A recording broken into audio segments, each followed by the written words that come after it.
हिंग आणि मीठ आपल्या भाज्या लवकर थोड्याशा राहिल्यात त्या लवकर मोहण्यासाठी मी थोडा मिठाचा वापर केला आहे। तर बघा मीठ टाकून असं छान असं हलवून घेतल्यानंतर मी त्याच्यात मसाले ॲड करणार आहे। तर मसाल्यापैकी बघा कोणते मसाले आहेत ते, तर इथं आहे हळद घेतल्यानंतर मी इथं 2 चमचे लाल तिखट घेतलेला आहे आणि 2 मोठे चमचे सांबार मसाला। तर मी काय जिथं जास्त मसाले घातलेले नाही, जेवढे होते माझ्याकडे तेवढेच घातलेले आहेत। तर बघा आपल्याला हे मसाले जे आहेत हे छान असे हलवून घ्यायचे आहेत। ह्या मसाल्याला छान असा कलर येण्यासाठी आपल्याला मसाला थोडा 2-3 मिनिट असा छान असा तेलात परतून द्यायचा आहे। त्याच्याने आपला मसाला कच्चा राहणार नाही आणि आपल्या सांबारला छान असा कलर येतो, त्याच्यामुळे आपल्याला मसाला परतायचा आहे।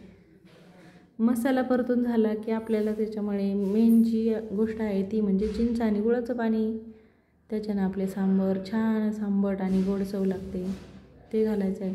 तर मी इथं पाव चमचा गूळ घातला होता चिंचच्या पाण्यामध्ये। तर बघा आपलं इथं गूळ ते पाणी मिक्स करून झाल्यानंतर आपण झाकण ठेवून देऊ मसाला बनण्यासाठी।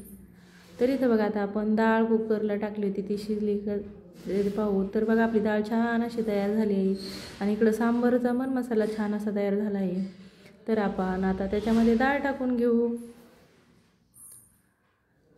आपल्या त्याच्यामध्ये छान अशी डाळ टाकल्यानंतर छान असं एकदा हलवून घ्यायचं आहे। तर तुम्ही बघा किती छान असं आपलं सांबार तयार आहे, तुम्ही पण नक्की ट्राय करून बघा ही रेसिपी। तर आपल्याला ह्याच्यामध्ये आणखी थोडं पाणी घालायचं आहे। तर बघा छान असं सांबार तयार झालं आहे आणि आपल्याला अशीच कन्सिस्टन्सी ठेवायची आहे त्याची। तर याच्यावर मी थोडीशी कोथिंबीर आणि चवीपुरतं थोडंसं वरतून मीठ घालणार आहे। तुमच्या आवडीनुसार तुम्ही मीठ कमी जास्त टाकू शकता, तुम्हाला जसं आवडेल तसं। तर बघा इथे छान असं सांबार तयार झालं आहे। तर आपल्याला याला एक आणायची आहे उकळी।